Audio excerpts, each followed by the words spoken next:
Greetings traders, Jason here with SwingHigh.com. It is Monday, November 2nd, 2009, and we saw a very choppy, indecisive day today. As you can see, this morning we gapped up slightly on better than expected earnings from Ford, and the ISM Manufacturing Index as well as pending home sales both came out and beat expectations as well. So despite CIT Group filing for bankruptcy, which I believe was the fourth largest bankruptcy in U.S. history, we did gap up this morning and showed some strong movements this morning. And then around noon, when I made my halftime report, I was calling 105 as a big resistance area, and right after that we sold off pretty hard and finished the day slightly bullish, but much less bullish than we were this morning. In general, the SPY was up 0.73% today. The diamonds, or the Dow, up 0.81%, and the financials up 0.85%. So those three corroborated nicely. The Russells down 0.2%, and the NASDAQ up 0.4% are showing relative weakness. It's important to note because the NASDAQ, Russells, and the financials have been leaders in this market lately. The Russells and the NASDAQ showed relative weakness today. Let's look at the market internals.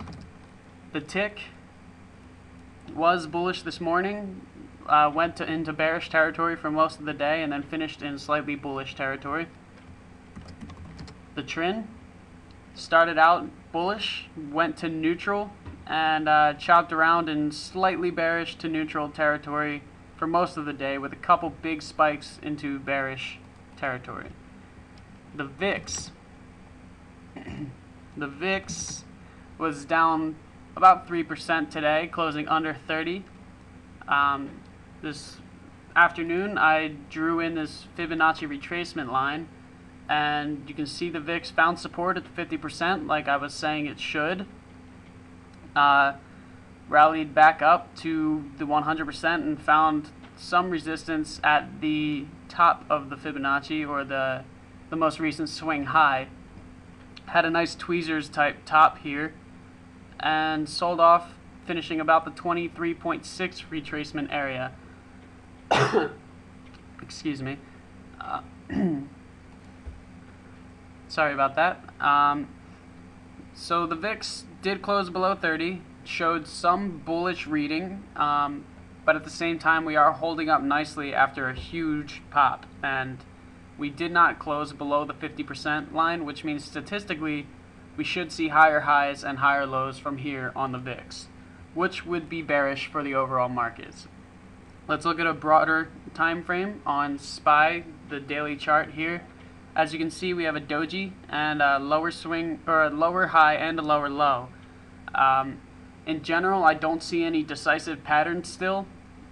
So today I picked up some short positions because we are in a downtrend. That's a very rough trend line there. But as you can see, we are starting a down leg. And as long as we do remain in this downtrend, I will play shorts. I do expect us to have a small bounce or a consolidation here, and today was very much a consolidation type day because we didn't really get any decisive move in either direction. So it's hard to call from here, but if we do see a pop, expect resistance at the 107 to 108 area. I would not be surprised if we put in our next swing high there. If we did, that would be a nice head and shoulders formation. As you can see, we would have a shoulder, a head, and then a shoulder. So that could happen, or we could come down here and find support at 102. I'd like to see what happens at either one of those levels, and basically I'd like to see more conviction in the markets. So the markets are very indecisive today. The volume was decent, and it's just tough to call, as always, and just trade smart, beware of our support and resistance areas. Thanks for being a part of SwingHigh.com. Talk to you later.